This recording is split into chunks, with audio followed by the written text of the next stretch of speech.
वक्त की शाख को तोड़ लाने का हुनर रखते हैं। वक्त की शाख को तोड़ लाने का हुनर रखते हैं। ए जिंदगी हम तो गम में भी मुस्कुराने का हुनर रखते हैं। इतनी आसानी से नहीं तोड़ पाएगा वक्त हमें। इतनी आसानी से नहीं तोड़ पाएगा वक्त हमें। हम तो बिखर कर भी संवर जाने का हुनर रखते हैं। हम तो बिखर कर भी संवर जाने का हुनर रखते हैं। So hello my shimmering stars. Today I Shaurya Grover welcome you all to this amazing platform of NCERT Wala. So yes my dear students, we are going to start with our lecture number 6 based on the chapter aldehyde ketone and carboxylic acid under our batch संकल्प batch. तो I hope so आप सभी का संकल्प कायम है और आप बहुत मेहनत से, बहुत शिद्दत से सभी क्वेश्चंस को भी सॉल्व कर रहे हैं और अपने टॉपिक्स को समझते चले जा रहे हैं, है ना। तो चलिए आज के इस लेक्चर पे प्रोसीड करते हैं। That is going to be lecture number 6। तो लेक्चर नंबर 6 के अंदर आज हम क्या करने वाले हैं, उससे पहले प्रीवियस लेक्चर में हमने क्या किया था। प्रीवियस लेक्चर में हमने जनरल इंट्रोडक्शन देखी थी कार्बोक्सिलिक एसिड की। हमने कार्बोक्सिलिक एसिड के जितने भी कंपाउंड्स थे उनकी नेमिंग करी थी, नॉमेनक्लेचर समझा था, कॉमन नेम देखा था, आईयूपैक नॉमेनक्लेचर देखा था। आज क्या करने जा रहे हैं, आज हम स्टार्ट करने जा रहे हैं उसकी फिजिकल और केमिकल प्रॉपर्टीज। तो क्या टॉपिक्स है सबसे पहले देखते हैं आज के सेगमेंट में। स्टूडेंट्स पहला जो हमारा सेगमेंट होगा वो होगा physical properties, physical properties of carboxylic acid. Carboxylic acid की सबसे पहले हम फिजिकल प्रॉपर्टीज को देखेंगे। Then we are going to study about the chemical properties. उसके बाद हम क्या देखेंगे, हम केमिकल प्रॉपर्टीज को स्टडी करेंगे कार्बोक्सिलिक एसिड की, ऑफ कार्बोक्सिलिक एसिड, है ना। अब देखो जब भी हम फिजिकल प्रॉपर्टीज की स्टूडेंट बात करते हैं, यानी कि अभी मैं सबसे पहले फर्स्ट सेगमेंट की बात करती हूँ, दैट इज फिजिकल प्रॉपर्टीज। तो जब भी अभी तक हम जितने भी फिजिकल प्रॉपर्टीज, चाहे कोई भी चैप्टर ले लो, हेलो एल्केन देख लो या एल्कोहल फिनोल ईथर उठा लो, या जब एल्डिहाइड और कीटोन भी हमने पढ़ा था, तो फिजिकल प्रॉपर्टीज में हम किस पे फोकस करते हैं ज्यादातर, बॉइलिंग पॉइंट या सॉल्युबिलिटी पे, है ना। अदर देन दैट हम इसके अंदर क्या स्टडी करते हैं, उसकी फिजिकल स्टेट को स्टडी करते हैं, राइट। तो सबसे पहले मैं आपको बताती हूँ जो हम कार्बोक्सिलिक कंपाउंड्स पढ़ रहे हैं जिसमें कार्बोक्सिलिक ग्रुप प्रेजेंट है, उन कंपाउंड्स की बेसिकली फिजिकल स्टेट क्या है। तो जो एलिफैटिक कार्बोक्सिलिक कंपाउंड है, यानी कि जो ओपन चेन है, उनके अंदर up to 9 carbon atoms, 9 carbon atoms तक आपको कलरलेस लिक्विड इन नेचर देखने को मिलेंगे। लेकिन 9 कार्बन एटम से हायर वाले जितने भी एलिफैटिक हमारे होंगे कार्बोक्सिलिक कंपाउंड, वो वैक्सी सॉलिड होंगे नेचर में। तो चलिए इस कॉन्सेप्ट को भी लिखते हैं। हमने क्या बोला, सबसे पहले उसकी फिजिकल स्टेट की बात करी, तो हमने कहा aliphatic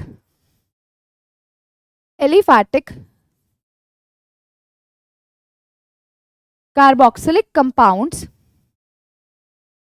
aliphatic carboxylic compounds up to 9 carbon atoms, up to 9 carbon atoms are colorless liquid,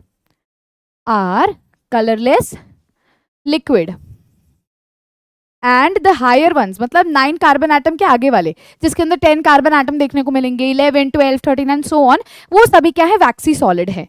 and higher ones are waxy solid in nature, are waxy solid in nature. तो चलो इसके बाद, जैसे कि मैंने बोला, हम फिजिकल प्रॉपर्टी की बात कर रहे हैं तो बॉइलिंग पॉइंट की बात करेंगे या सॉल्युबिलिटी की बात करेंगे। तो if I talk about the concept of boiling point, हम कौन से कॉन्सेप्ट की बात करते हैं, अब हम बॉइलिंग पॉइंट की बात करते हैं। तो आप सभी को याद होगा, अब आप ये खुद भी मुझे बता सकते हो, बॉइलिंग पॉइंट और मॉलिक्यूलर मास का क्या रिलेशनशिप है। आप कहोगे ma'am boiling point is directly proportional to the molecular weight, हमने ये पढ़ा हुआ है, हाँ जी यही बोला था ना। तो हमें ये चीज तो सभी चैप्टर्स में हम देखते जा रहे हैं भी, बॉइलिंग पॉइंट जो है वो डायरेक्टली प्रोपोर्शनल है मॉलिक्यूलर वेट के। हमें इस चीज के बारे में तो पता है, बिल्कुल पता है मैम। लेकिन मैम जब हम कार्बोक्सिलिक एसिड की बात करते हैं और लेट अस से हम इसका कंपैरिजन करते हैं अल्कोहल के साथ, या मैं कहूँ हम इनका कंपैरिजन करते हैं एल्डिहाइड के साथ, कीटोन के साथ, तो क्या बॉइलिंग पॉइंट का हमारा ऑर्डर होगा या किसका बॉइलिंग पॉइंट ज्यादा होगा, हमें ये समझाइए। तो देखो सबसे पहले मैं यहाँ पे ऑर्डर लिखती हूँ, which is really very important students, direct question आता है। तो ऑर्डर क्या है बॉइलिंग पॉइंट का? अगर हम कार्बोक्सिलिक एसिड को एल्डिहाइड या कीटोन को या अल्कोहल को या ईथर को या एल्केन को कंपेयर करते हैं तो सबसे ज्यादा बॉइलिंग पॉइंट होता है कार्बोक्सिलिक एसिड का। अभी आपको इसका रीजन भी दूंगी भी ऐसा क्यों होता है, पहले आप लिख लीजिए, सबसे ज्यादा बॉइलिंग पॉइंट होता है कार्बोक्सिलिक एसिड का। अच्छा, आप कहोगे मैम जब हमने ना अल्कोहल फिनोल ईथर वाला चैप्टर पढ़ा था तो हमने जो ऑर्डर लिखा था उसमें अल्कोहल का सबसे ज्यादा होता था, फिर एल्डिहाइड कीटोन आता था, मतलब कार्बोनिल कंपाउंड आते थे, फिर आप कहते थे भी ईथर और फिर हाइड्रोकार्बन। लेकिन कार्बोक्सिलिक एसिड ऐसा है जिसका अल्कोहल से भी ज्यादा है बॉइलिंग पॉइंट। बिल्कुल, तो कैसे मैम, कैसे पॉसिबल है? अल्कोहल में हमने पढ़ा था हाइड्रोजन बॉन्डिंग होती है जिसके कारण उसका ज्यादा है, हाँ आपने पढ़ा था, लेकिन क्या आपने कार्बोक्सिलिक एसिड के बारे में देखा है? कार्बोक्सिलिक एसिड में भी आपको हाइड्रोजन बॉन्डिंग देखने को मिलती है, लेकिन एक और फैक्टर है जिसके कारण वो उसका बॉइलिंग पॉइंट ज्यादा हो जाता है इन कंपैरिजन टू अल्कोहल। तो अभी बताती हूँ, पहले ऑर्डर लिखते हैं। पहले ऑर्डर में मैंने क्या बोला? कार्बोक्सिलिक एसिड का सबसे ज्यादा, उसके बाद वही ट्रेंड जो तुमने अल्कोहल में भी लिखा था, जो तुमने एल्डिहाइड में भी लिखा था और फिनोल में भी लिखा था, क्या था? कार्बोक्सिलिक एसिड के बाद कौन सा होगा जिसका बॉइलिंग पॉइंट ज्यादा है? अल्कोहल होगा। उससे कम किसका होगा? उससे कम होगा एल्डिहाइड का या फिर कीटोन का। अच्छा, उससे कम किसका होगा? उससे कम होगा ईथर का। और लास्ट में क्या आ जाएगा? हाइड्रोकार्बन आ जाएगा। लास्ट में क्या आ जाएगा? हाइड्रोकार्बन आ जाएगा। ठीक है, लास्ट में हाइड्रोकार्बन आ जाएगा। तो ये हमारा ऑर्डर है जो हमें बॉइलिंग पॉइंट का देखने को मिलता है और डायरेक्ट क्वेश्चन आता है, डायरेक्ट आता है। क्या रीजन है? चलिए मैम अब रीजन समझाइए। हमें ये ट्रेंड तो पहले से पता था, लेकिन ये कार्बोक्सिलिक एसिड वाले ने आकर हमारा दिमाग घुमा दिया, इसका अल्कोहल से कम होना चाहिए था, इसका ज्यादा कैसे है, समझाइए। तो देखो क्या होगा, ध्यान से समझने की कोशिश करना इस चीज को। 1 second.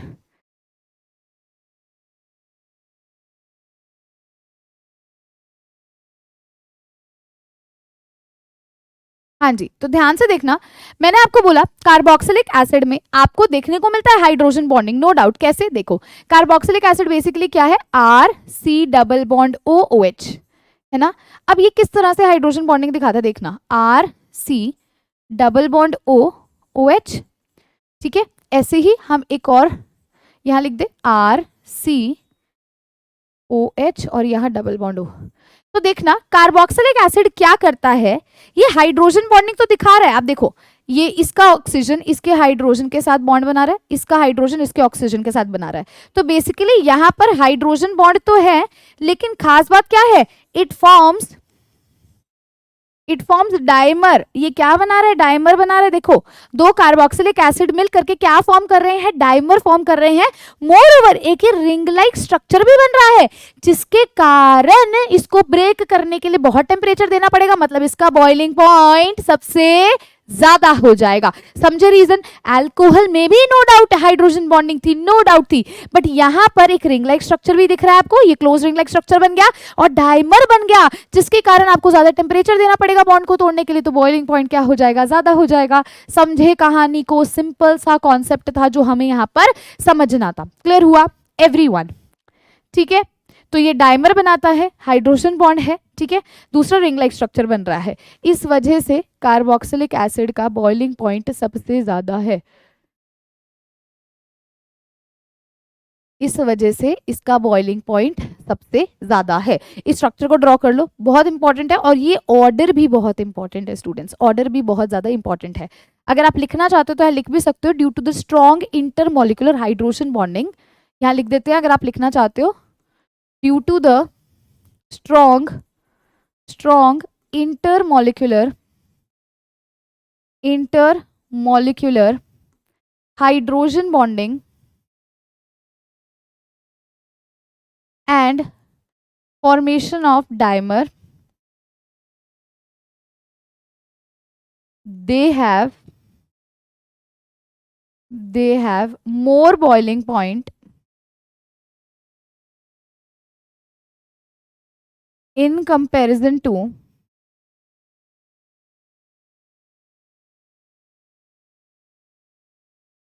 alcohol, aldehyde and ketones, इसको ना फटाफट से लिख लो, फटाफट से लिख लो। एक और चीज यहाँ पे मेंशन कर सकते हो, ये वेपर फेज में डाइमर बनाता है लेकिन एक्वस फेज में ये मोनोमर बनाता है, इस चीज को भी मेंशन करना। It forms dimer in vapour phase,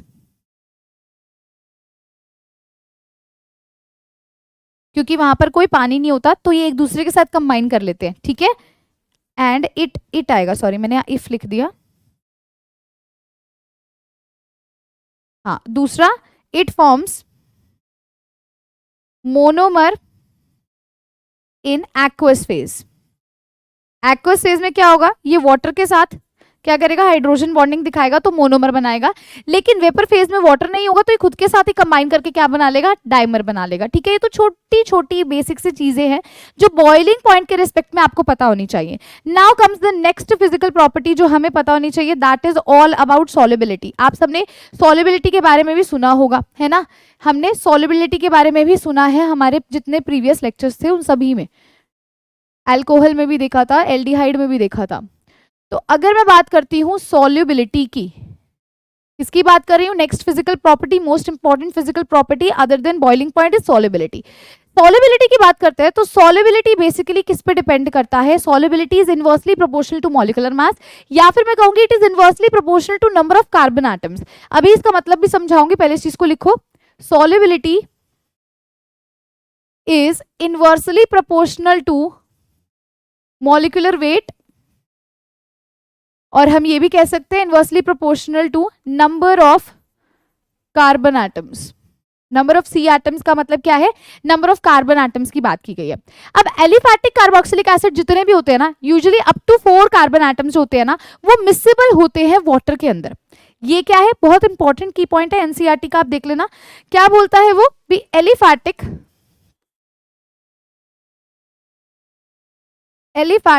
carboxylic compounds, aliphatic carboxylic compounds up to 4 carbon atoms are miscible in water, घुल जाते हैं वाटर में। क्यों घुलते हैं, क्यों घुलते हैं, रीजन अब तुम खुद बता सकते हो, due to hydrogen bonding. Hydrogen bonding के कारण घुलते हैं, due to hydrogen bonding. Hydrogen bond के कारण वो मिसिबल हो जाते हैं वाटर के अंदर, वो H बॉन्ड्स बना लेते हैं, हाइड्रोजन बॉन्ड्स बना लेते हैं वाटर के साथ। लेकिन स्टूडेंट्स हायर वाले क्यों नहीं बना पाते, 4 कार्बन तक ही बना पाते, उससे आगे क्यों नहीं बना पाते, क्योंकि जैसे जैसे नंबर ऑफ कार्बन एटम्स बढ़ेंगे मतलब हाइड्रोकार्बन बढ़ेगा। Hydrocarbon is what, it is basically carbon hydrogen का बॉन्ड ना। जैसे जैसे आप आगे कार्बन एटम्स बढ़ाते जा रहे हो, मतलब हायर आप एल्केन्स पर जा रहे हो ना, बेसिकली हायर हाइड्रोकार्बन पर जा रहे हो, मतलब कार्बन एटम की चेन बढ़ाते जा रहे हो। और hydrocarbon are hydrophobic in nature, मतलब वाटर रिपेलिंग स्पीशीज। तो जैसे जैसे नंबर बढ़ाते जाओगे कार्बन एटम का, वो पानी से दूर जाने की कोशिश करेगा, इस वजह से उसकी सॉल्युबिलिटी घट जाएगी ना कि बढ़ेगी। तो सॉल्युबिलिटी किस पे डिपेंड करती है, it is inversely proportional to number of carbon atom. जितने ज्यादा कार्बन एटम बढ़ाओगे उतना वो हाइड्रोफोबिक होगा, दूर जाने की कोशिश करेगा, घुलेगा नहीं और सॉल्युबिलिटी डिक्रीज हो जाएगी। तो ये ऑर्डर जो है ये मोस्ट इंपॉर्टेंट ऑर्डर है जिसके बारे में आपको पता होना चाहिए। Is it clear to everyone, कर लेंगे सॉल्युबिलिटी का कॉन्सेप्ट भी, है ना। अब स्टूडेंट्स हमारा आता है chemical properties of carboxylic acid. अगर हम केमिकल प्रॉपर्टीज की बात करते हैं कार्बोक्सिलिक एसिड की, तो सबसे पहली केमिकल प्रॉपर्टी जो हमारी आती है that is all about acidity. क्या आती है सबसे पहली केमिकल प्रॉपर्टी जो हम पढ़ेंगे यहां पर, वो होगी एसिडिटी। क्या होगी, एसिडिटी। अच्छा, एसिडिटी की जब भी हम बात करते हैं स्टूडेंट्स, तो एसिडिटी में आपने पहले भी देखा था हम कैसे करते हैं, देखना। अगर मैं बात करती हूँ कार्बोक्सिलिक एसिड की, तो कार्बोक्सिलिक एसिड क्या है, RC डबल बॉन्ड OH, ये क्या है, ये कार्बोक्सिलिक एसिड है, ये क्या है, कार्बोक्सिलिक एसिड है ना।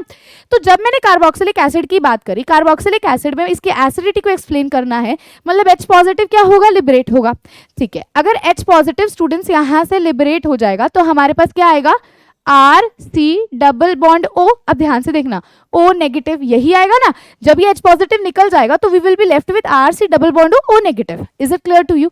अब यहां पर ये क्या है, ये रेजोनेंस स्टेबलाइज्ड स्ट्रक्चर है, ये रेजोनेंस में पार्टिसिपेट कर लेगा, ये रेजोनेंस स्टेबलाइज्ड स्ट्रक्चर बना लेगा कुछ इस तरह से। ठीक है, क्या होगा, ये जो नेगेटिव चार्ज है इसका बॉन्ड यहां ब्रेक हो जाएगा, अगर आप समझना चाहते हैं, ये नेगेटिव चार्ज का बॉन्ड यहां ब्रेक होगा और ये डबल बॉन्ड इस ऑक्सीजन पर ब्रेक हो जाएगा। तो this is basically resonance stabilize structure. किस प्रकार का स्ट्रक्चर है, रेजोनेंस स्टेबलाइज स्ट्रक्चर है। तो ये इसकी एसिडिटी को कैसे एक्सप्लेन करता है, कैसे एक्सप्लेन करेगा, एसिडिटी किस पे डिपेंड करेगी, इस पे डिपेंड करेगी, इस पे डिपेंड करेगी। जितना ज्यादा ये स्टेबल होगा उतना ज्यादा वो एसिडिक होगा इन नेचर, उतना ज्यादा वो क्या होगा, एसिडिक होगा। Is it clear to you? मैं क्या समझाने की कोशिश कर रही हूं, मैं केमिकल प्रॉपर्टीज की बात कर रही हूँ और केमिकल प्रॉपर्टी में सबसे पहली केमिकल प्रॉपर्टी में एसिडिटी की बात करती हूँ। एसिडिटी में आपने हाइड्रोजन रिमूव करवाना होता है, हमने पहले भी देखा था। हाइड्रोजन रिमूव करवाया तो उसकी स्टेबिलिटी, एसिडिटी की स्ट्रेंथ जो है वो किस पे डिपेंड कर रही है, इस जो हमारे पास एनायन है इसकी स्टेबिलिटी पे डिपेंड कर रही है। जितना ये स्टेबल होगा उतना ज्यादा उसकी एसिडिक स्ट्रेंथ होगी, है ना, ये हमने पढ़ा है। और यहाँ पर कार्बोक्सिलिक एसिड के केस में तो इनकी जो हमारी एसिडिक स्ट्रेंथ बहुत अच्छी होती है। क्यों अच्छी होती है, क्योंकि रेजोनेंस स्टेबलाइज्ड होते हैं, इस वजह से यहाँ पर इक्विवेलेंट रेजोनेंस देखने को मिलती है। ये देखो ऑलमोस्ट सेम से स्ट्रक्चर्स है ना, तो यहाँ किस तरह की रेजोनेंस देखने को मिल रही है, इक्विवेलेंट रेजोनेंस। किस प्रकार की रेजोनेंस है ये, इक्विवेलेंट रेजोनेंस है। अब समझना यहाँ पर एसिडिक स्ट्रेंथ किन फैक्टर्स पे डिपेंड करेगी, उसको कैसे समझना है। अगर मैं इनका एक रेजोनेंस हाइब्रिड बनाऊं, ये तो रेजोनेटिंग स्ट्रक्चर्स हो गए, रेजोनेटिंग स्ट्रक्चर हो गए। अगर मैं यहां पर बोलती हूं भी चलो इसका रेजोनेंस हाइब्रिड बनाते हैं, क्या होगा, आर सी, एक एक बॉन्ड तो दोनों में ही है ना, देखो एक एक बॉन्ड तो दोनों में ही रहेगा, लेकिन ये जो पाई बॉन्ड है पहले ही यहां था, अब ये यहां हो गया, तो हम इसका जो रेजोनेंस हाइब्रिड है वो कुछ इस प्रकार से बना सकते हैं। So this is basically the resonance hybrid. ये क्या है, ये बेसिकली रेजोनेंस हाइब्रिड है ना, एक पे नेगेटिव चार्ज दिखाओ, एक पे नेगेटिव है, तो ये रेजोनेंस हाइब्रिड बन रहा है। अब क्वेश्चन ये राइज करता है भी यहाँ पर इसकी एसिडिक स्ट्रेंथ या इसकी स्टेबिलिटी किस पे डिपेंड करती है, इस आर पे डिपेंड करती है। अभी आप आर क्या लगाते हो, ध्यान से सुनना। अगर तो आप यहाँ आर की जगह पर इलेक्ट्रॉन विद ड्रॉइंग ग्रुप लगाते हो, जो इलेक्ट्रॉन को खींचता है, अगर आप वो ग्रुप लगाते हो, ऐसे देखो,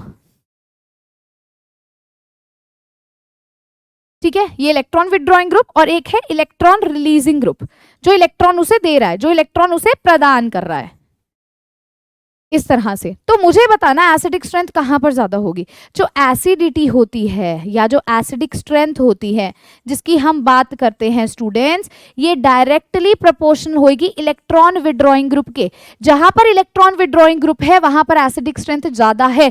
जहां पर इलेक्ट्रॉन डोनेटिंग ग्रुप या रिलीजिंग ग्रुप, इसको इलेक्ट्रॉन डोनेटिंग ग्रुप या रिलीजिंग कुछ भी लिख सकते हो, इलेक्ट्रॉन डोनेटिंग ग्रुप है, वहां एसिडिक स्ट्रेंथ कम हो जाएगी, घट जाएगी, इसलिए वो उसकी इनवर्सली प्रोपोर्शन है, वाइल इलेक्ट्रॉन विदड्रॉइंग ग्रुप के डायरेक्टली प्रोपोर्शन है। अच्छा, अब इलेक्ट्रॉन विदड्रॉइंग ग्रुप का मतलब क्या हुआ, वो किसके डायरेक्टली प्रोपोर्शन है, -m और -I इफेक्ट के। अच्छा, और इलेक्ट्रॉन डोनेटिंग ग्रुप के इनवर्सली प्रोपोर्शन है, मतलब वो किसके इनवर्सली प्रोपोर्शन है, +m और +I ग्रुप के।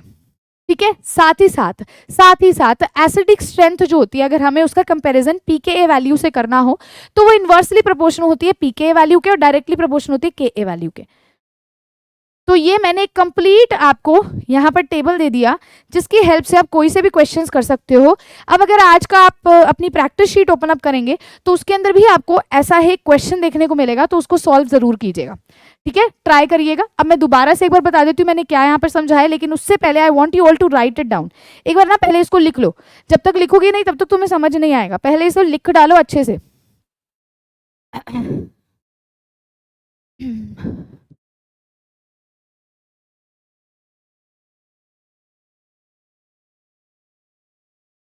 हाँ जी, एसिडिटी की बात कर रहे हैं, एसिडिक स्ट्रेंथ की बात कर रहे हैं। तो एसिडिक स्ट्रेंथ किस पे डिपेंड करेगी, H पॉजिटिव रिमूव करोगे तो जो एनाइन बनेगा उसके ऊपर एसिडिक स्ट्रेंथ हमारी डिपेंड करेगी, इसके ऊपर एसिडिक स्ट्रेंथ पूरी डिपेंड करती है। अब इसके ऊपर भी कैसे डिपेंड करती है, इसके साथ जो ये आर ग्रुप लगा है वो इस पे कैसा इफेक्ट डाल रहा है उस पे डिपेंड करती है। अगर तो इलेक्ट्रॉन विड्रॉइंग ग्रुप ले रहे हो आप आर ग्रुप, तो आपकी एसिडिक स्ट्रेंथ बढ़ जाएगी, लेकिन अगर आप इलेक्ट्रॉन डोनेटिंग ग्रुप ले रहे हो या रिलीजिंग ग्रुप ले रहे हो तो घट जाएगी, कम हो जाएगी। इसलिए मैंने लिखा acidic strength is directly proportional two electron withdrawing group and inversely proportional two electron donating group. अच्छा, अब इलेक्ट्रॉन विड्रॉइंग ग्रुप कौन से होंगे, जो -m और -I इफेक्ट दिखाएंगे, और इलेक्ट्रॉन डोनेटिंग ग्रुप कौन से होंगे, जो +m और +I दिखाएंगे। तो जैसे कि मैंने कहा ये इलेक्ट्रॉन विड्रॉइंग ग्रुप के डायरेक्टली प्रोपोर्शन है, यानी कि ये -m और -I के डायरेक्टली प्रोपोर्शन है। और जैसे कि मैंने बोला इलेक्ट्रॉन डोनेटिंग ग्रुप की इनवर्सली प्रोपोर्शनल है, मतलब कि ये +m और +I के इनवर्सली प्रोपोर्शनल है।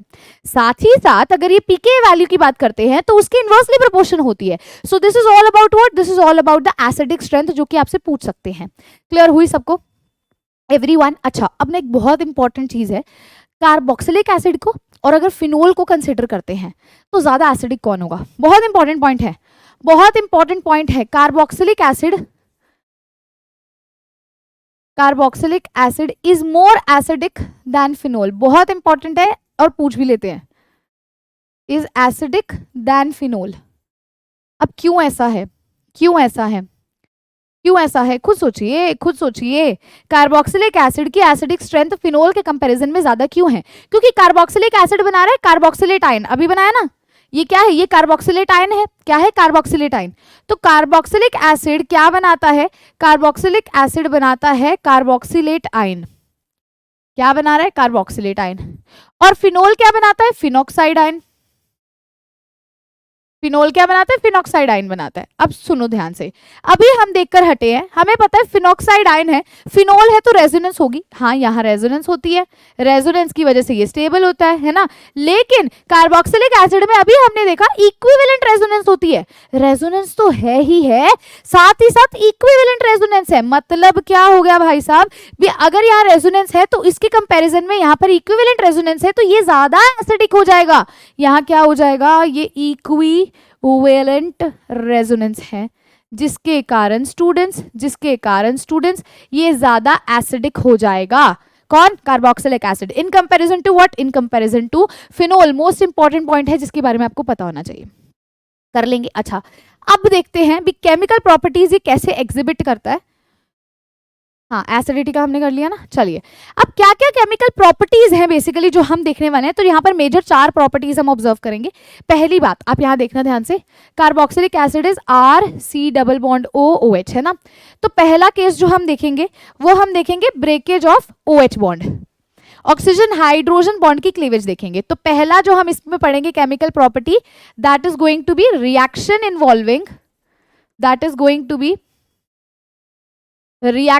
Involving cleavage of oxygen hydrogen bond. Cleavage मतलब breakage of oxygen hydrogen bond. Second हम इसके अंदर क्या देखेंगे, ध्यान से देखना, सेकंड हम देखेंगे कार्बन और OH बॉन्ड की ब्रेकेज, इनका ये वाला बॉन्ड ब्रेक हो जाए तो सेकंड हम क्या देखेंगे? रिएक्शन इन्वॉल्विंग क्लीवेज या फिर ब्रेकेज ऑफ कार्बन और OH बॉन्ड, क्लियर हुआ? अच्छा, थर्ड क्या देखेंगे मैम? थर्ड भी बताओ क्या देखेंगे? थर्ड हम देखेंगे ब्रेकेज ऑफ COH बॉन्ड, मतलब यहां से ये पूरा COH अलग हो जाएगा। तो रिएक्शन इन्वॉल्विंग, थर्ड क्या देखेंगे? Reaction involving cleavage of RCOOH bond, ये वाला, ठीक है। और इसमें लास्ट जो हम यहां देखेंगे, लास्ट हम इसके अंदर क्या देखेंगे? लास्ट हम इसके अंदर बहुत इंपॉर्टेंट रिएक्शन है, that is the substitution reaction hydrocarbon में, वो देखेंगे, ठीक है। तो लास्ट हम क्या केमिकल प्रॉपर्टी देखेंगे? Substitution reaction. लास्ट हम क्या देखेंगे? सब्स्टिट्यूशन रिएक्शन इन हाइड्रोकार्बन, ये देखेंगे, ठीक है। तो बेसिकली ये 4 मेजर कैटेगरीज हैं जो आज हम स्टडी करेंगे। पहला हम देखेंगे reaction involving cleavage of OH bond, ठीक है, जो कि अभी हमने देखा, भी हमने एक हाइड्रोजन रिमूव करवाया जहां हमने एसिडिक नेचर को एक्सप्लेन किया। दूसरा reaction involving cleavage of carbon और OH बॉन्ड। तीसरा है R और COH बॉन्ड, ठीक है। और लास्ट है सब्स्टिट्यूशन रिएक्शन। तो पहली स्टार्ट करने जा रहे हैं, सबसे पहले है क्लीवेज ऑफ OH बॉन्ड। सबसे पहले आप लिखेंगे रिएक्शन इन्वॉल्विंग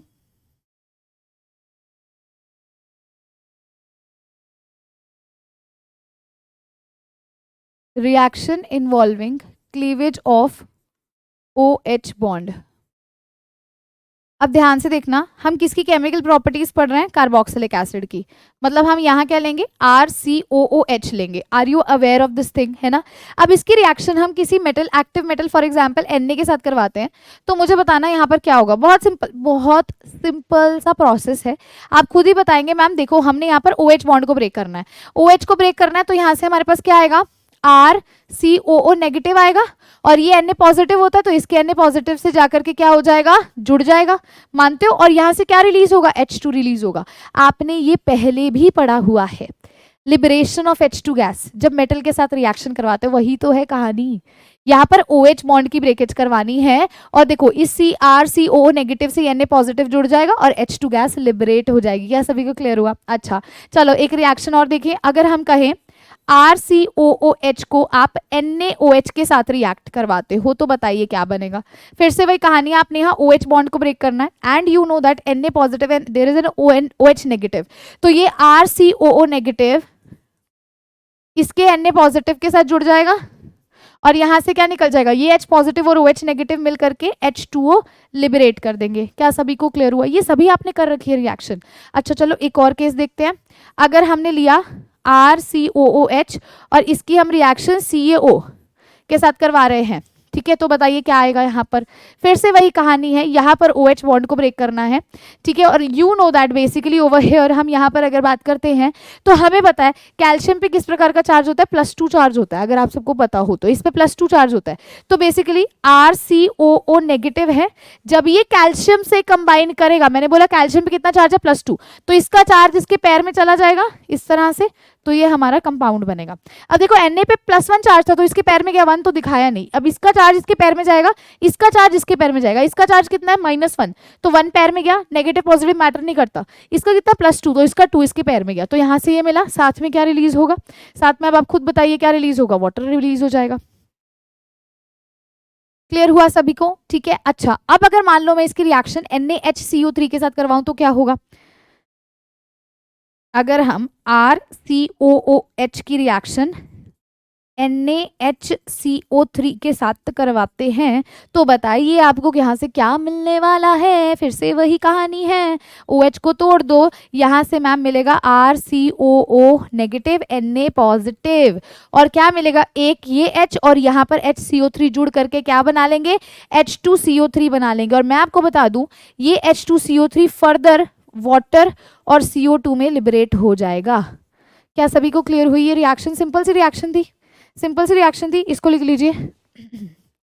अच्छा एक और चीज है यहाँ पर, अगर हमारे पास यहाँ पर बेंजीन रिंग के ऊपर COH है, ठीक है, ध्यान से सुनेगा, और इसकी रिएक्शन बेसिकली इसकी रिएक्शन में NaHCO3 के साथ करवाती हूँ, तो रिएक्शन अकर नहीं करती, ठीक है। तो पहले आप इन सबको लिख लीजिए ताकि हम हमारी नेक्स्ट केमिकल प्रॉपर्टी की तरफ प्रोसीड कर सके। फटाफट से इसको लिख लो ताकि हम हमारी नेक्स्ट केमिकल प्रॉपर्टी की तरफ चलें। ये तो हमने क्लीवेज कर लिया OH बॉन्ड का, यहाँ सभी में हमने OH बॉन्ड को ब्रेक किया। अब हम प्रोसीड करते हैं हमारी next chemical property, that is cleavage of carbon OH bond. ये OH बॉन्ड का क्लीवेज था। अब हम करेंगे रिएक्शन इन्वॉल्विंग, अब हम करेंगे reaction involving cleavage of carbon OH bond. Cleavage अब हम करवाने लगे कार्बन OH बॉन्ड की, तो यहां पर जो सबसे पहली हम पढ़ते हैं इसके अंदर, that is formation of anhydride. सबसे पहला जो हम इसके अंदर केमिकल प्रॉपर्टी या केमिकल रिएक्शन कह लीजिए पढ़ते हैं, that is formation of anhydride. किसकी फॉर्मेशन, एनहाइड्राइड की फॉर्मेशन। ये रिएक्शन पढ़ते हैं, किसकी रिएक्शन हो रही है, कार्बोक्सिलिक एसिड की रिएक्शन हो रही है। कार्बोक्सिलिक एसिड को हम ऐसे लिख सकते हैं ना, RC+OH।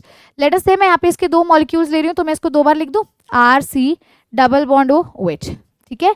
अब ये रिएक्शन को परफॉर्म करवाने के लिए हम या तो यहाँ पर P2O5 लेते हैं, डिहाइड्रेटिंग एजेंट होता है ये, डिहाइड्रेटिंग एजेंट का मतलब ये वाटर को रिमूव करेगा, तो या तो आप P2O5 लोगे या आप कंसंट्रेटेड H2SO4 भी ले सकते हो,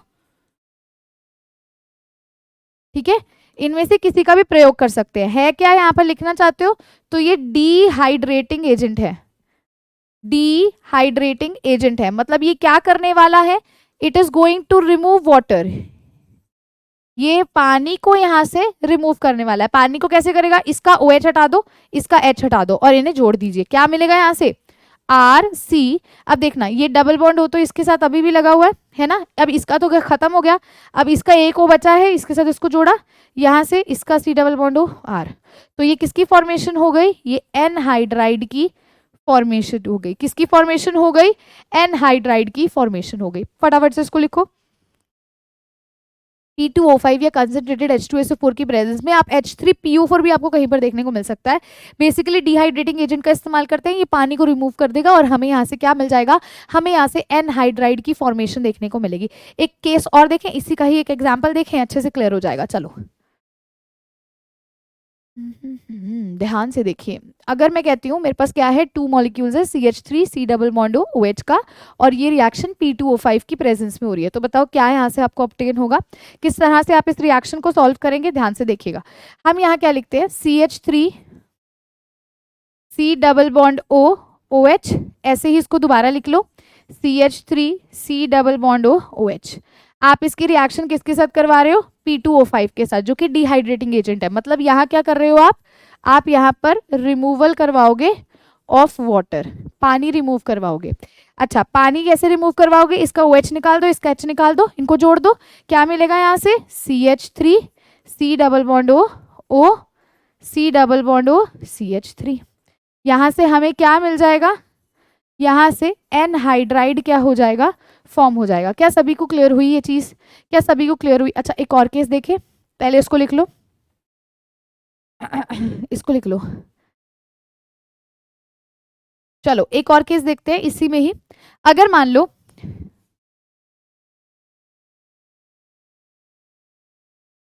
लो आपको कुछ ऐसा दिया हुआ है, इसके भी 2 molecules for example they have provided you, ठीक है, नहीं ये नहीं लेते हम, इसका एक और केस दे रख लेते हैं, इसी में ही हम ऐसे करते हैं, थैलिक एसिड ले लेते हैं। थैलिक एसिड में क्या होता है, सॉरी, थैलिक एसिड ले लेते हैं, तो थैलिक एसिड में देखो क्या होगा, यहां पर ध्यान से सुनना, थैलिक एसिड, ये थैलिक एसिड ले रही हूं, पहले मैं अलग लेने लगी थी but I thought of taking phthalic acid, ये इंपॉर्टेंट है। यहाँ से OH निकलेगा, यहाँ से H निकलेगा, क्या होगा, ये कंबाइन हो जाएगा, ये कुछ इस तरह से जुड़ जाएगा, क्या होगा C डबल बॉन्ड O और यहाँ क्या है C डबल बॉन्ड O है, और ये इस तरह से जुड़ गया। ये देखो ये OH H वाटर के तौर पे निकल गया, ये O इन दोनों को कनेक्ट कर देगा, ठीक है जी। तो हमें यहाँ से ये प्रोडक्ट देखने को मिलेगा। इंपॉर्टेंट रिएक्शन है, ये थैलिक एनहाइड्राइड ऑब्टेन हुआ, वो थैलिक एसिड था, ये थैलिक एनहाइड्राइड है। क्या है ये, थैलिक, अब पीस में साइलेंट होता है, ये क्या है, थैलिक एनहाइड्राइड है, क्लियर हुआ, और ये क्या है, थैलिक एसिड है। फटाफट से इसको लिख लो students, so that we can proceed our to the next reaction. फटाफट से इसको लिख डालिए।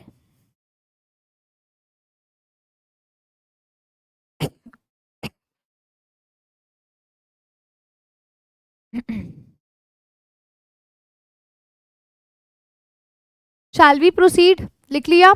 तो अब मैंने आपको यहाँ पे ना 3 केसेस दिखाए थे, I am going to show you again. बहुत सिंपल है, ये जनरल केस लिया, वाटर रिमूव किया, इन दोनों ने एनहाइड्राइड की फॉर्मेशन कर दी। यहाँ पर बस मैंने R की जगह पर CH3 लगा दिया। नेक्स्ट मैंने आपको थैलिक एसिड लिया, तो ये इसने अपने अंदर ही वाटर को रिमूव कर लिया और इसने इससे कनेक्ट करके थैलिक क्या बना लिया, एनहाइड्राइड बना लिया। तो ये तो पहली रिएक्शन थी जहां पर हम क्या देख रहे थे, क्लीवेज देख रहे थे कार्बन और OH बॉन्ड का। अब हम इसी के अंदर ही कार्बन OH बॉन्ड के अंदर ही एस्टेरिफिकेशन देखेंगे रिएक्शन। तो यहां पर फिर से वही लिखेंगे, reaction involving cleavage of carbon OH bond. इसी के अंदर ही हम क्या देख रहे हैं, एस्टेरिफिकेशन देख रहे हैं। नेक्स्ट कौन सा देख रहे हैं, एस्टेरिफिकेशन रिएक्शन देख रहे हैं, ठीक है। तो यहां पर भी हम कार्बन OH बॉन्ड के बॉन्ड को ब्रेक करते हुए देखेंगे। तो हमें यहाँ पर क्या चाहिए, फिर से हमें यहाँ पर चाहिए मैम कार्बोक्सिलिक एसिड। हमने कार्बोक्सिलिक एसिड की रिएक्शन करवा रहे हैं ना, जनरल सी चीज है। तुम किसकी रिएक्शन करवा रहे हो? कार्बोक्सिलिक एसिड की रिएक्शन करवा रहे हो। अच्छा, अब हम इसकी रिएक्शन ना अल्कोहल के साथ करवाते हैं। लेट अस से हम ले रहे हैं ROH, R-OH ले रहे हैं, अल्कोहल के साथ इसकी रिएक्शन करवाएंगे तो क्या होगा? फिर से वही कहानी, यहां पर आप क्या देखोगे, आपका ये बॉन्ड ब्रेक होगा कार्बन OH वाला, तो ये H और ये OH एक दूसरे से ज्वाइन कर जाएंगे, ये H और OH एक दूसरे से ज्वाइन कर जाएंगे, वाटर निकल जाएगा। क्या मिलेगा हमें यहां से? RC डबल बॉन्ड OR-, यानी कि यहां से एस्टर फॉर्म हो जाएगा और वाटर लिबरेट हो जाएगा। क्लियर हुआ? So this is our esterification. क्या हुआ? हमने कार्बोक्सिलिक एसिड की रिएक्शन किसके साथ करवाई? हमने इसकी अल्कोहल के साथ करवाई, तो हमें क्या मिला? यहाँ से एस्टर मिल गया। लिखना चाहते तो आप लिख भी सकते हैं। ये क्या है? कार्बोक्सिलिक एसिड है। ये क्या है? कार्बोक्सिलिक एसिड है। और ये क्या है? अल्कोहल है। यहां से आपने रिएक्शन करवाई तो आपको क्या ऑब्टेन हुआ? आपको एस्टर ऑब्टेन हुआ, साथ ही साथ वाटर क्या हो गया? लिबरेट हो गया। क्लियर हुआ? हाँ जी, इसको लिख लीजिए। इसके बाद लास्ट रिएक्शन इसी के कैटेगरी के अंदर आती है, कार्बन OH बॉन्ड वाली कैटेगरी में हम जो कर रहे हैं।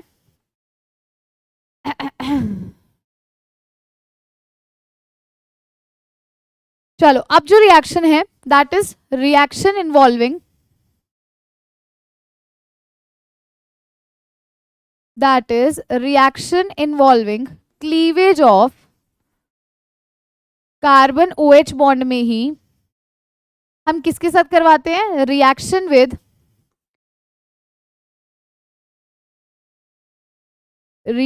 विद PCl3 विद PCl5 और SOCl2। जब इनके साथ रिएक्शन करवाओगे ना तो भी कार्बन OH बॉन्ड का, कार्बन और OH बॉन्ड का जो बॉन्ड है वो ब्रेक कर जाएगा। कैसे? देखो, जब हम रिएक्शन करवाते हैं कार्बोक्सिलिक एसिड की, RCOOH की, किसके साथ रिएक्शन? SOCl2 के साथ रिएक्शन करवाने वाले हैं। तो ध्यान से देखना, जब हम इसकी रिएक्शन SOCl2 के साथ करवाते हैं, हमें यहाँ से क्या मिलता है? Acyl chloride, RC double bond Cl obtain होता है। साथ ही साथ हमारे पास यहाँ पर दो गैसेस लिबरेट हो जाती हैं, जो कि एक तो HCl लिबरेट हो रही है, दूसरी यहाँ से SO2 गैस क्या हो जाती है? लिबरेट हो जाती है। तो ये बहुत सिंपल सी रिएक्शन है।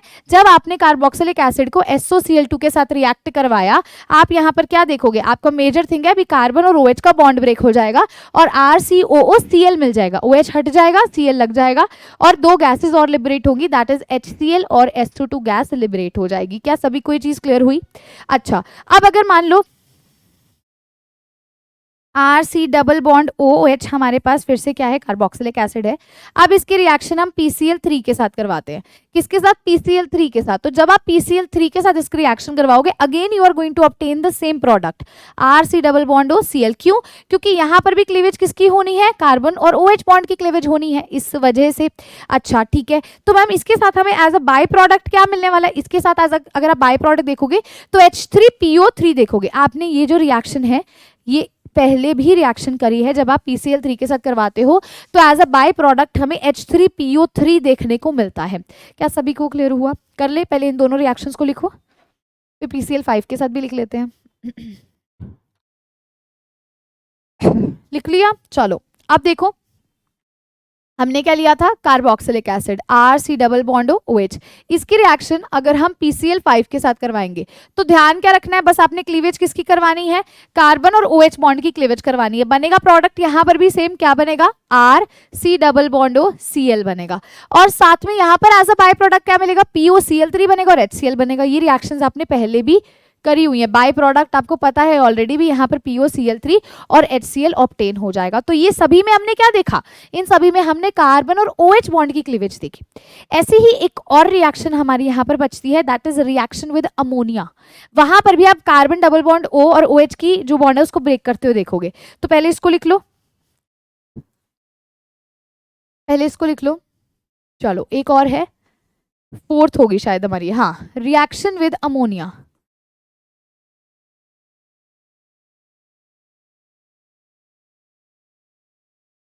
इसके ब्रैकेट में आप लिख सकते हैं क्लीवेज ऑफ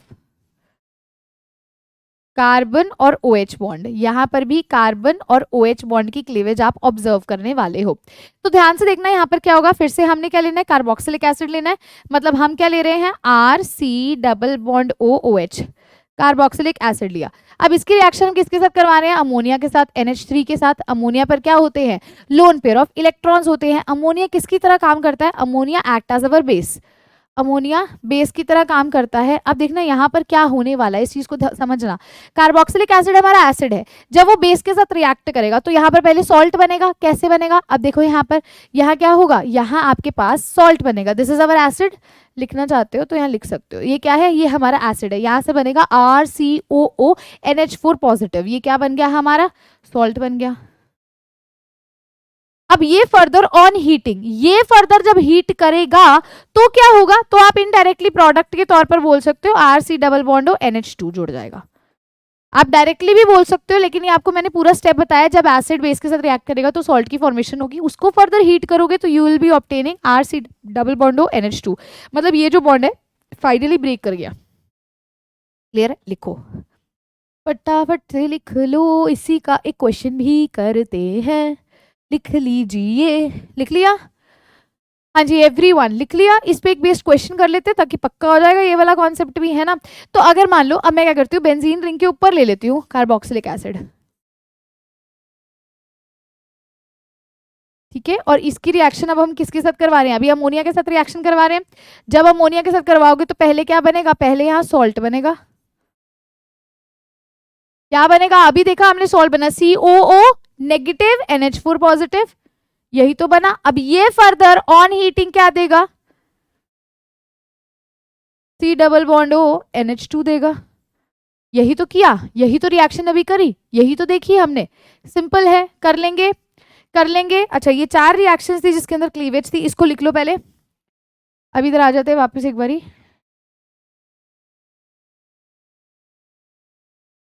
हाँ, हमने ये तो OH बॉन्ड वाली रिएक्शंस हो गई, ये हमारी कार्बन और OH वाली रिएक्शंस हो गई। डिहाइड्रेटिंग एजेंट की प्रेजेंस में लिखना है H3PO4 भी लिख सकते हो। फिर हमारे पास ये एग्जांपल्स हो गए, इसके मैंने 2 एग्जांपल्स आपको दिए यहाँ पर। इसके बाद हमारी एस्टेरिफिकेशन होगी, जब आपने कार्बोक्सिलिक एसिड को अल्कोहल के साथ रिएक्ट करवाया तब एस्टर बनेगा और आपका कार्बन OH बॉन्ड ब्रेक होगा, ठीक है। उसके बाद हमने रिएक्शन करवाई किसके साथ, PCl3 PCl5 और SOCl2 के साथ। SOCl2 के साथ करवाते हो तो आपको RC डबल बॉन्ड और Cl तो मिलेगा ही मिलेगा, HCl और SO2 गैस लिबरेट होगी।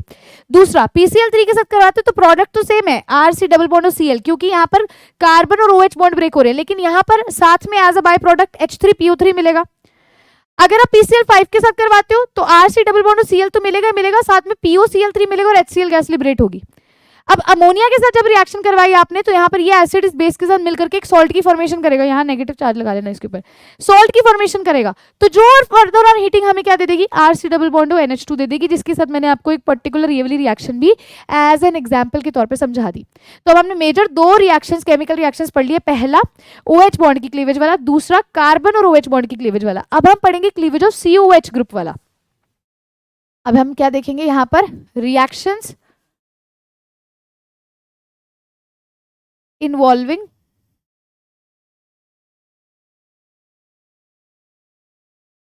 cleavage of COOH group। हाँ जी, reactions involving cleavage of COH group वाला। अब ये ध्यान से देखना, बहुत सिंपल है। जब आप कार्बोक्सिलिक एसिड लेते हो और आप इसकी reaction in the presence of LiAlH4 करवाते हो, या फिर आप BH3 की प्रेजेंस में, या आप कहते हैं B2H6 की प्रेजेंस में, जो हाइड्रोबोरेशन वाली करवाते थे उसकी प्रेजेंस में करवाते हैं, तो यहाँ से हमें प्राइमरी अल्कोहल मिलता है, यानी कि RCH2OH मिलता है। किसी के साथ भी करवा लो इनमें से, आपको यहाँ से प्राइमरी अल्कोहल ऑब्टेन होगा। लेकिन बहुत जरूरी खास इंपॉर्टेंट बात यह है, आप यहाँ पर NaBH4 का इस्तेमाल करोगे तो वो रिड्यूस नहीं करेगा, कार्बोक्सिलिक एसिड को रिड्यूस नहीं करेगा। सो यहाँ पे लिख सकते हो NaBH4 इज नॉट यूज्ड। ये बहुत इंपॉर्टेंट चीज है जो आपको पता होनी चाहिए थी, it is not used over here.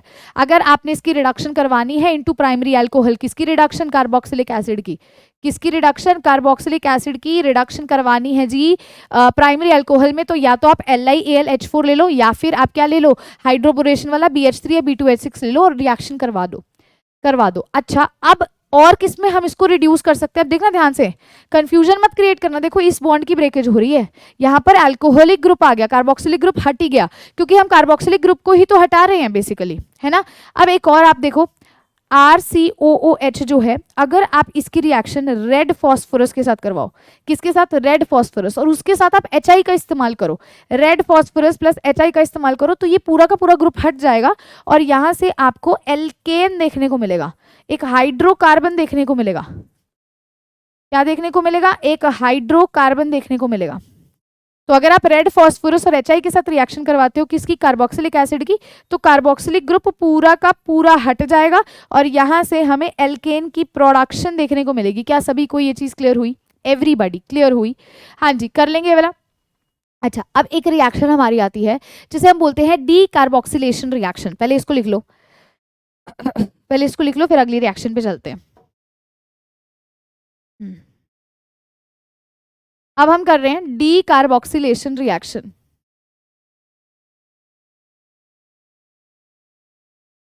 D carboxylation, D का मतलब क्या होता है? पहले ना खुद ना बता, केमिस्ट्री पढ़ रहे हो तो ये नहीं होता भी हर चीजें तुम याद करते जा रहे हो, नहीं, समझने वाली सारी चीजें। डी का मतलब रिमूवल होता है। डी कार्बोक्सिलेशन, CO2 रिमूव होगा यहाँ पर, किसकी प्रेजेंस में होगा? सोडा लाइम की प्रेजेंस में होगा। मतलब NaOH का इस्तेमाल करोगे और CaO का इस्तेमाल करोगे इस पर्टिकुलर रिएक्शन को करवाने के लिए। किसकी रिएक्शन है? कार्बोक्सिलिक एसिड की रिएक्शन है। मतलब यहाँ क्या होगा? RC डबल बॉन्ड OH होगा। ये क्या है हमारा? This is our carboxylic acid. ये क्या है जी? ये हमारा कार्बोक्सिलिक एसिड है। आप इसकी reaction in the presence of NaOH and CaO करवा रहे हो। क्या हो रहा है यहाँ पर? डी कार्बोक्सिलेशन हो रहा है। ध्यान दीजिएगा, NaOH और CaO जो आप ले रहे हो ये 3:1 में आप इसका प्रयोग करते हैं और आपको यहां से क्या मिलेगा? सिंपल, आपको यहां से एल्केन मिलेगा और आपकी जो CO2 गैस है वो क्या हो जाएगी? लिबरेट हो जाएगी। क्लियर हुआ? बहुत सिंपल कहानी है। कार्बोक्सिलिक एसिड को आपने सीधा सीधा एल्केन में कन्वर्ट कर दिया, रिड्यूस कर दिया। किसकी प्रेजेंस में? NaOH और CaO के प्रेजेंस में। क्लियर हुआ? अच्छा, इसी में ना, यही लिख लेते हैं, हाँ, इसी में ना आपको मान लो अगर ऐसा दे दे तो अब आपको सीधा पता है आपने करना क्या है। COH को बस हटाना है और कुछ नहीं करना।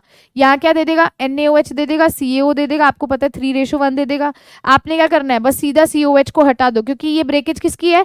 COH वाले ग्रुप की ब्रेकेज है। सीधा यहाँ क्या लगा दो? H लगा दो। सिंपल था, सिंपल था, कर लोगे इस तरह से एवरीबॉडी, आप हो जाएगा। इजी रिएक्शन थी ना। अच्छा, अब ना एक हम करते हैं कोल्ब इलेक्ट्रोलाइसिस। क्या करने लगे हैं? Kolb electrolysis. उसमें भी आप जो COH ग्रुप है वो अपना रिमूव हो जाएगा बेसिकली। तो अब यहाँ पर देखिए, अब हम करने जा रहे हैं कोल्ब इलेक्ट्रोलाइसिस।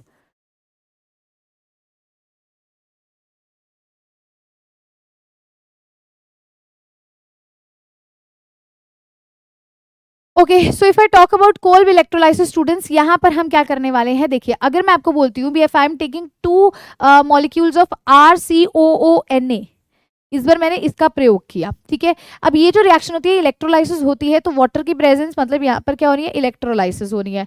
पता है करना क्या है? सिंपल सी आपको बात बताती हूँ। यहाँ तुमने क्या करना है, सभी ने ना बस ये जो CONA है ना, इसको हटा देना है। 2 ले रहे हैं ना R, तो एक R खुद से ही कंबाइन कर जाएगा, डायमर बना लेगा। क्या कर जाएगा? खुद से कंबाइन कर जाएगा। और यहाँ से CO2, ये जो CO2 है ना, ये यहाँ से निकल जाएगी और होगा क्या? ये जो Na है ना, वो इस वाटर के OH के साथ जुड़ करके क्या बना देगा?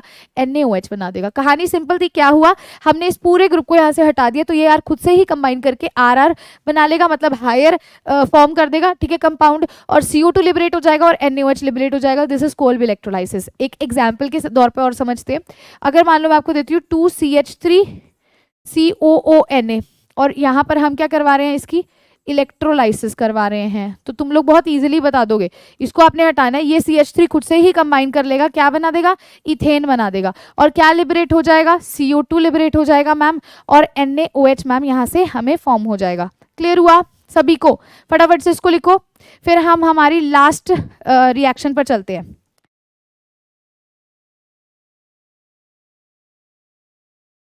फटाफट से इसको लिख लीजिए।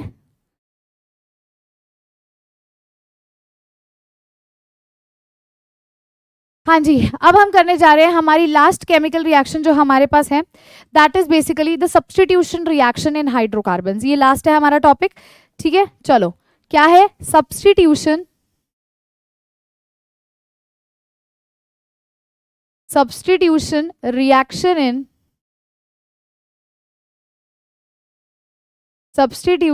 Reaction in hydrocarbons.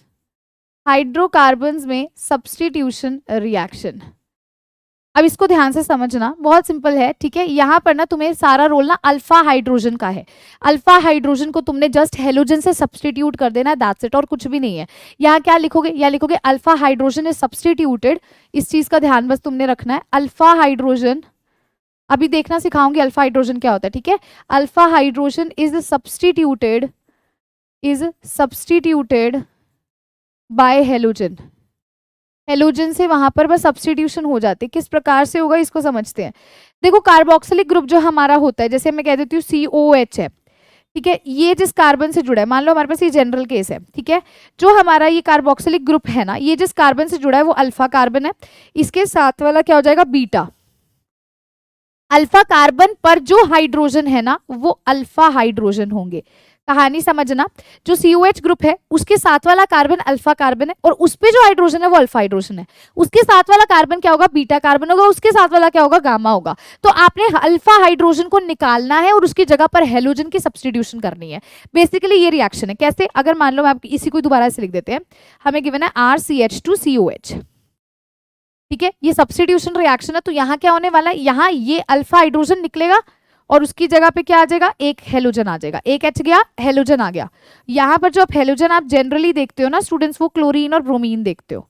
कौन सा देखते हो, क्लोरीन और ब्रोमीन देखते हो। तो ये आपकी क्या होती है, सब्स्टिट्यूशन रिएक्शन होती है, जो आप हाइड्रोकार्बन में ऑब्जर्व करते हो। और इस रिएक्शन को ना, बेसिकली इस रिएक्शन को HVZ भी कहा जाता है। क्या बोलते हैं, HVZ रिएक्शन भी बोलते हैं।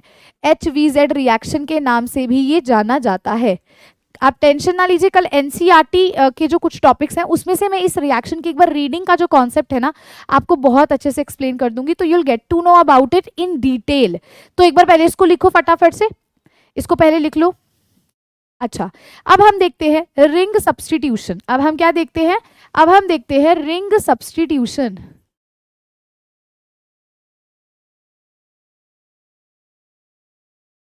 अब हम क्या देखेंगे, रिंग सब्स्टिट्यूशन। रिंग सब्स्टिट्यूशन मतलब रिंग के अंदर सब्स्टिट्यूशन हो रही है। तो ध्यान से देखना, फॉर एग्जांपल हमारी ये बेंजीन रिंग है और बेंजीन रिंग के ऊपर कौन सा ग्रुप है, ये हमारा हमें पता है कार्बोक्सिलिक ग्रुप है। यहाँ पर देखो, अगर मैं क्या करवाती हूँ, कंसंट्रेटेड HNO3 या कंसंट्रेटेड H2SO4 के साथ इसकी रिएक्शन करवाऊं, तो you know that concentrated HNO3 और कंसंट्रेटेड H2SO4 से हमें क्या मिलता है, यहाँ से जब HNO3 लेते हैं तो यहाँ से NO2 ग्रुप मिलता है। अब क्वेश्चन एराइज करता है वो NO2 ग्रुप कहाँ पर जाकर के जुड़ेगा।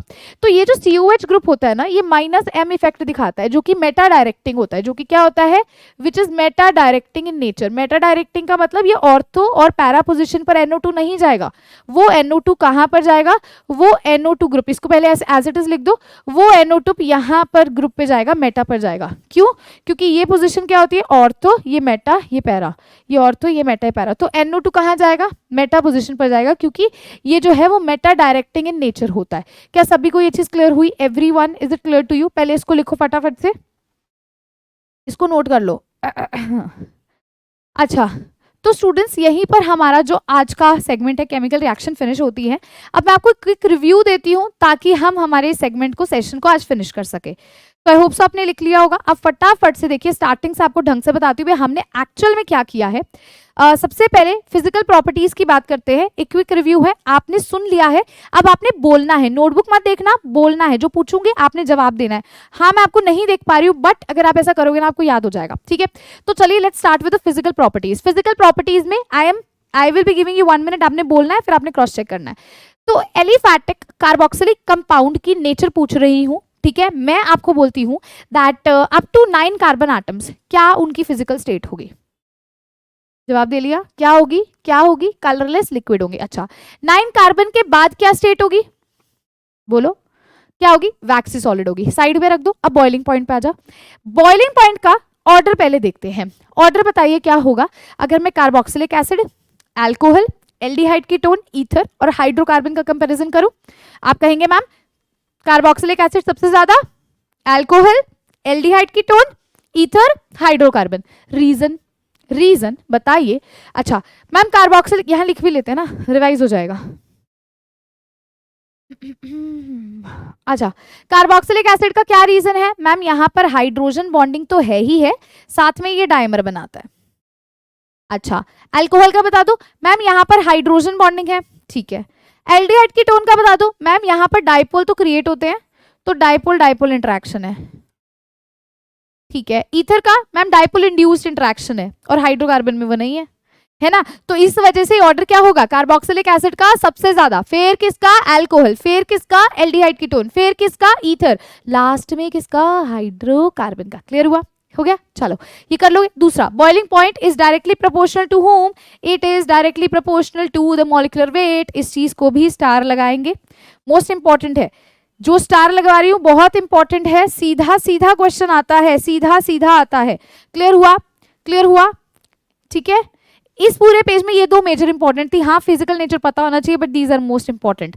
चले आगे, चलो अब आती है बारी, डाइमर बनाएगा तो वो बना के दिखाया, दैट्स इट। इसको आपने लिखना, आप लिख सकते हो, लेकिन यहां पर जो मोस्ट इंपॉर्टेंट कॉन्सेप्ट है वो ये है, ये भी पूछा जा सकता है। It forms dimer vapour phase में और मोनोमर बनाता है ये एक्वस फेज में, जहां पर पानी होता है उसमें मोनोमर बनेगा।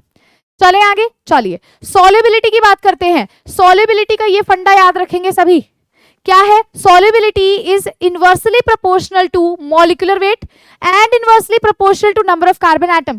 जैसे जैसे कार्बन एटम बढ़ाते जाओगे, हाइड्रोकार्बन हाइड्रोफोबिक होते हैं, पानी में नहीं घुलेंगे, सॉल्युबिलिटी घट जाएगी। तो नंबर ऑफ कार्बन एटम बढ़ाओ, सॉल्युबिलिटी कम हो जाएगी, नंबर ऑफ कार्बन एटम कम है, सॉल्युबिलिटी ज्यादा होगी, मतलब वो इनवर्सली प्रोपोर्शनल है। साथ ही साथ solubility is inversely proportional to molecular mass. Clear हुआ, ग्रेट। चलो नेक्स्ट, एसिडिटी का, ये मोस्ट इंपॉर्टेंट है, इसको स्टार लगाएंगे, इसको तो बहुत सारे स्टार लगा लो, बहुत इंपॉर्टेंट है ये, है ना। क्या इंपॉर्टेंट है, एसिडिक स्ट्रेंथ के बारे में। एसिडिक स्ट्रेंथ डायरेक्टली प्रोपोर्शनल होता है इलेक्ट्रॉन विड्रॉइंग ग्रुप के, जो यहाँ पे जुड़ा है, जो आर ग्रुप जुड़ा है। इनवर्सली प्रोपोर्शनल है इलेक्ट्रॉन डोनेटिंग ग्रुप के। इलेक्ट्रॉन विड्रॉइंग ग्रुप के डायरेक्टली प्रोपोर्शन है, यानी कि -m -i के डायरेक्टली प्रोपोर्शन है, और इलेक्ट्रॉन डोनेटिंग ग्रुप के इनवर्सली है, मतलब +m और +i के इनवर्सली है। क्लियर हुआ, क्लियर हुआ। चलो ये हो जाएगा। आइए अब यहां पर ये भी मैंने आपको बताया, ये भी एक बहुत खास बात आपको बताइए, क्या बताइए, कार्बोक्सिलिक एसिड का मैंने बताया है acidic nature with respect to phenol भी ज्यादा एसिडिक होता है। रीजन क्या है, कार्बोक्सिलिक एसिड में कार्बोक्सिलेट आयन बनता है, ठीक है। कार्बोक्सिलेट आयन के अंदर इक्विवेलेंट रेजोनेंस होती है, जो अभी हमने देखा था। जो हमारा यहाँ फिनॉक्साइड आयन बनता है, रेजोनेंस होती है but it is not equivalent ना, इस वजह से। तो इसमें क्या है, कार्बोक्सिलिक एसिड ज्यादा एसिडिक है फिनोल से। फिर आती chemical properties, 4 major chemical property. पहली है क्लीवेज होगी OH बॉन्ड की, दूसरी है क्लीवेज होगी कार्बन OH बॉन्ड की, तीसरी है COH बॉन्ड की क्लीवेज होगी, और लास्ट है सब्स्टिट्यूशन रिएक्शन। तो चलो पहला देखते हैं, क्लीवेज OH बॉन्ड की। OH बॉन्ड ब्रेक करवाना है, यहाँ पर ये OH बॉन्ड मतलब ऑक्सीजन हाइड्रोजन को ब्रेक करवा दो, Na पॉजिटिव इस नेगेटिव के साथ जुड़ करके RCO नेगेटिव Na पॉजिटिव बनाएगा। अब NaOH लिया तो फिर से RCO नेगेटिव Na पॉजिटिव और वाटर निकल गया, फिर से RCO नेगेटिव और ये Ca+2 जुड़ करके क्या बनाएंगे, RCO नेगेटिव का ट्वाइस Ca और वाटर निकल जाएगा। अच्छा NaHCO3 ले रहे हो तो फिर से RCO नेगेटिव और Na पॉजिटिव जुड़ गया, और इधर से HCO3 था और ये H पॉजिटिव था, ये HCO3 नेगेटिव H पॉजिटिव जुड़ के H2CO3 बना लिया, जो फर्दर वाटर और CO2 में लिबरेट हो गया, हो जाएगा।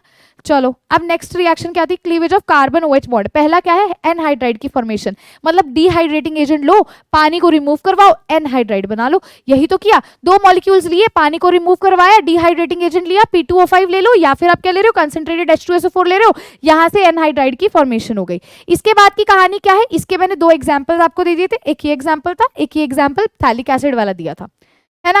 अब इसके बाद कौन सी रिएक्शन थी हमारी, इसके बाद है एस्टेरिफिकेशन। एस्टेरिफिकेशन में आपने कार्बोक्सिलिक एसिड लिया और अल्कोहल लिया, पानी रिमूव करवाया, कहानी वही है, कार्बन OH बॉन्ड को ब्रेक करवाना है, इंपॉर्टेंट रिएक्शन है, कार्बन OH बॉन्ड को ब्रेक करवाना है, एस्टर बन जाएगा। क्लियर है, तभी तो एस्टेरिफिकेशन नाम पड़ा। चलो ये पेज एक्स्ट्रा आ गया है, ओके। अब है हमारे पास केमिकल प्रॉपर्टीज में ही PCl3 PCl5 SOCl2 के साथ, सभी में RCOCl तो बनेगा ही बनेगा, SOCl2 के साथ करवाओगे तो HClSO2 बनेगा, PCl3 के साथ करवाओगे तो H3PO3 बनेगा, और अगर इसके साथ PCl5 के साथ करवाओगे तो POCl3 और HCl बनेगा। ब्रेकेज किसकी होगी, कार्बन OH बॉन्ड की ब्रेकेज होगी। क्लियर हुई कहानी। अच्छा अगर रिएक्शन अमोनिया के साथ करवाओगे तो भी इसकी ब्रेकेज होगी, फाइनल प्रोडक्ट क्या बनेगा, RCONH2 बनेगा। पहले एसिड बेस कंबाइन करके सॉल्ट बनाएंगे, जो कि फर्दर हमें हमारा प्रोडक्ट दे देगा ऑन हीटिंग। क्लियर हुआ, बहुत बढ़िया, ये इसका हमारा एक एग्जाम्पल था, ठीक है। अब नेक्स्ट है reaction involving cleavage of COH group. COH group को हटाना है तो कार्बोक्सिलिक एसिड को आप किस में रिड्यूस कर सकते हो? प्राइमरी अल्कोहल में भी कर सकते हो, हाइड्रोकार्बन में भी कर सकते हो। प्राइमरी अल्कोहल में करने के लिए LiAlH4 का इस्तेमाल करो या हाइड्रोबोरेशन वाली रिएक्शन करवा दो। लेकिन ध्यान क्या देना है, यहां पर आपने इस चीज का बहुत अच्छे से ध्यान देना है। हाँ, बहुत अच्छे से ध्यान देना है। ये जो NaBH4 हम ये ले रहे हैं, इसको हमने यूज नहीं करना है। उसके बाद अगर आप रेड फॉस्फोरस और HI के साथ रिएक्शन करवाते हो कार्बोक्सिलिक एसिड की, तो वो एल्केन हाइड्रोकार्बन में क्या हो जाएगा? कन्वर्ट हो जाएगा। क्लियर हुआ? बहुत बढ़िया। चलिए अब आती है डी कार्बोक्सिलेशन रिएक्शन। यहां पर आप सोडा लाइम यानी कि NaOH और CO का इस्तेमाल करेंगे।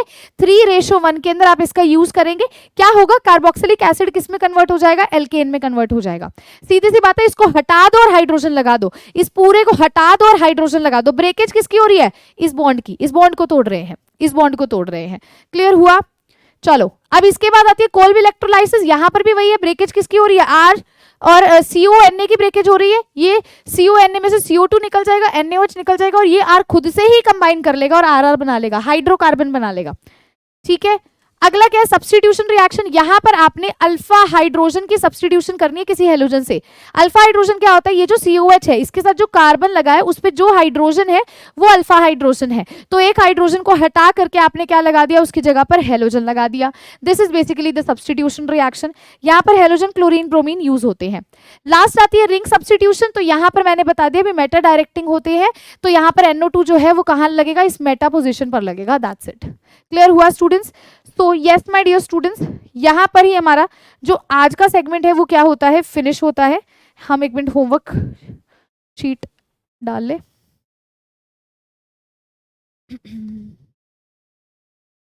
तो यस, आपका आज का होमवर्क क्या है? आज का आपका होमवर्क है प्रैक्टिस शीट जो है सॉल्व कीजिए। पहली चीज सॉल्व प्रैक्टिस शीट। दूसरी चीज का ध्यान आपने यहां पर क्या देना है? आपने बनाने हैं अपना review chart of chemical properties इस पूरे चैप्टर की। अब जैसे कि मैंने आपको बोला, हम नेक्स्ट जो वीडियो लेक्चर है उसके अंदर हम क्या करने जा रहे हैं स्टूडेंट्स, जो हमारा नेक्स्ट लेक्चर होगा ना उसके अंदर हम कन्वर्जन के जितने क्वेश्चंस है ना उन सभी को करने वाले हैं। कन्वर्जन से रिलेटेड जितना भी कॉन्सेप्ट है ना हम वो सभी उसी के अंदर पढ़ेंगे। ठीक है, तो आप सभी ने वो पूरा अपना कन्वर्जन से रिलेटेड कोई क्वेश्चन आपको एनसीईआरटी में लग रहा है, एक बार खुद से ट्राई करके देखना। हम एनसीईआरटी के भी क्वेश्चंस लेके आएंगे और एक्स्ट्रा क्वेश्चंस भी लेकर आएंगे। साथ ही साथ एनसीईआरटी के कुछ इंपॉर्टेंट टॉपिक्स जो लगता है भी हाँ जी आपको एक बार रीडिंग करवाने की जरूरत है तो वो भी कंप्लीट होगा। तो नेक्स्ट लेक्चर में ये कंप्लीट है चैप्टर, वैसे हमने कर लिया है बट कन्वर्जन पे एक एक्स्ट्रा लेक्चर होगा और उसके बाद हम प्रैक्टिस सेशन करेंगे। तो अपना पूरा प्रिपेयर रहिए एल्डिहाइड, कीटोन और कार्बोक्सिलिक एसिड से, क्योंकि बहुत इंटरेस्टिंग चैप्टर था, बहुत ही अच्छा चैप्टर था हमारा, है ना। अब फिनिश करने से पहले स्टूडेंट्स प्रैक्टिस शीट जरूर करके आइएगा। ठीक है, आपको जो कहा जाता है उसको करिएगा। पहली बात, रिवीजन करना जरूरी है। हर लेक्चर में मैं आपको ये चीज बोलती हूँ, लेक्चर सुनने के बाद जब आपका एक और लेक्चर होगा वो भी सुन लो, अपने लेक्चर्स कंप्लीट सुन लो, फिर जब आप पढ़ने बैठ रहे हो एक बार रिवीजन ना नोट्स में से करो। ये नहीं दोबारा वीडियो चला ली, नहीं, एक बार अपने नोट्स को रीड करो। जहां गड़बड़ी लगती है फिर से वीडियो खोलो।